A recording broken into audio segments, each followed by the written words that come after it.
The honourable member for Dartmouth North. Thank you, Mr. Speaker. I appreciate the chance to speak for a few minutes about this bill and to register my opposition to it. Making a budget is no easy task, as we all know. It's complicated and nitpicky work. In my former life, I was often in charge of making budgets, both for grant applications and for my organization's operations once we heard word what the results of those applications were. And those budgets were only $200,000 to $250,000, so it's not much when you compare the budget of this province. But regardless of the size of the budget, making one is all about choices. In our case, it was, do we spend $2,000 on a lighting designer or a costume designer? Do we scrimp on rehearsal space in order to find a really awesome performance space? Do we sit on our surplus that for our little company was essentially an emergency fund in case bad weather caused people not to buy tickets to our shows? Do we sit on that surplus while our artists barely make a living wage, or do we dip into it and invest in our artists and make them and allow them to have a better wage, knowing that this is a risk that we need to take to keep our artists in Nova Scotia and to help them make ends meet a little better? So making choices is not always easy. I live with a 3-year-old and a 5-year-old, and in our house, conversations often turn to choices. This morning, this was a conversation. Do you want oatmeal or toast? Make a choice. Last Sunday, you can choose to continue crying about this, or you can choose to try to calm down so that we can have an actual conversation. So for small people, as we all know, choices are often framed as good choices or bad choices. And if we make good choices, then the bad consequences won't happen or will be less likely to happen. And if we make a bad choice, then whatever happens is your own fault or our own fault. And of course, this is simplistic and it doesn't allow for nuance or complication or unforeseen circumstances. And yet, when we look at this budget for this province, I believe it seems very clear that the government has made some choices, and many of them are bad choices. This government has chosen to boast a small surplus in this budget.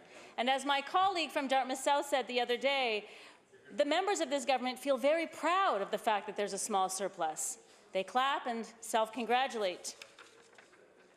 The government has made tough choices to get to that place of a surplus. It has chosen to boast a surplus while Nova Scotians continue to go without doctors, while emergency rooms are either closed or jam-packed with people, while patients wait months and months to be transferred to long-term care homes because there are no new beds being opened. This government has chosen to boast a surplus while the budgets of women's centres continue to get cut and while there are not adequate services for survivors of sexual or domestic violence. The government has chosen a surplus over investing properly in the security of our computer systems. It's chosen a surplus over palliative care beds. The government has chosen a surplus over funding our local film industry, an industry that was badly damaged by another one of the government's choices to cut the film tax credit and replace it with an incentive fund that renders our province's industry non-competitive. A surplus has been chosen over an equity development fund that would allow local filmmakers to leverage funding from other levels of government and private investment and thus boost our film industry and try to regain some of its former power and success.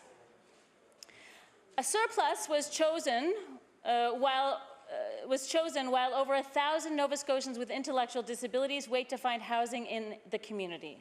There is a need for 25 small option homes to open a year, and this year 8 might open, 4 of which are from last year's budget.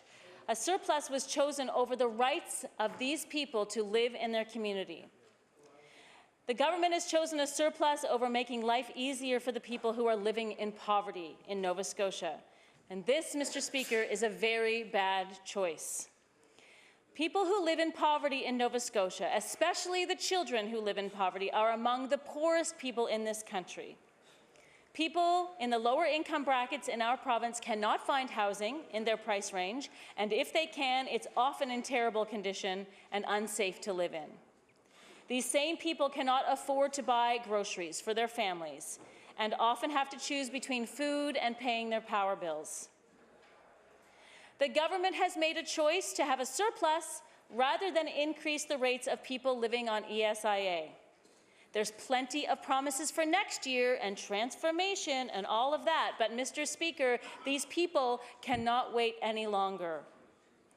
People are in desperate situations, and the money allotted to them is not enough to cover their bills. We have heard just today from the member from Colchester-Musquodoboit Valley that the lineup of people who are in his office whose power is to be cut off is very long. Poverty activists and advocates for people on ESIA have called for an immediate 15% hike of ESIA rates. And the government has chosen to ignore this request or this demand, this plea, in favour of a surplus. This budget has chosen to have a surplus instead of helping people in a meaningful way, the people who need it most. It is not enough to promise help later. The biggest increases that we've heard the Minister of Community Services talk about, how the biggest increases ever to ESIA will be coming next year, but even those biggest increases ever will not do what we need them to do. The small changes in the Department of Community Services in this budget are welcome. For instance, the ability for people on ESIA to keep more of the money they make in employment. That's great. It's very helpful. Complicated but helpful. The fact that child support clawbacks the child support payments will no longer be clawed back, that's great. But I have to say that the way the government has communicated this change is offensive. It is spoken about like it's the government offering this benevolent gesture, when instead it's actually the people's money, and the government has been keeping it from them and has now decided that's probably a bad idea and they're going to give it back. So let's appreciate the change. Let's appreciate that the government has heard our demands for this, but let's take the change with a grain of salt. The way these pieces are being communicated are a bit hard to take. The government will say it cannot afford to pass on debt to the children and the grandchildren of this province. The government cannot afford to spend, and it will blame the spending on blame the fact that they can't afford to spend on all kinds of reasons. But, Mr. Speaker, I put forward that we are already spending all of the money that the government says we can't spend. We're spending it in poor outcomes in our education system. We're spending it in healthcare costs. We're spending it in the justice system, and we're spending it, well, we're kind of spending it on help for people in mental health crises. And so I find myself questioning the choices of this government. It is choosing to avoid investment in the fundamental needs of the people of this province, and it's choosing to ignore the pleas for help from people in poverty, for workers, including film industry workers, for people who cannot find safe, affordable housing, and for people who are desperately tied up in our broken healthcare system. And so, Mr. Speaker, for all of the reasons I've outlined, I am strongly registering my opposition to this budget. Thank you very much.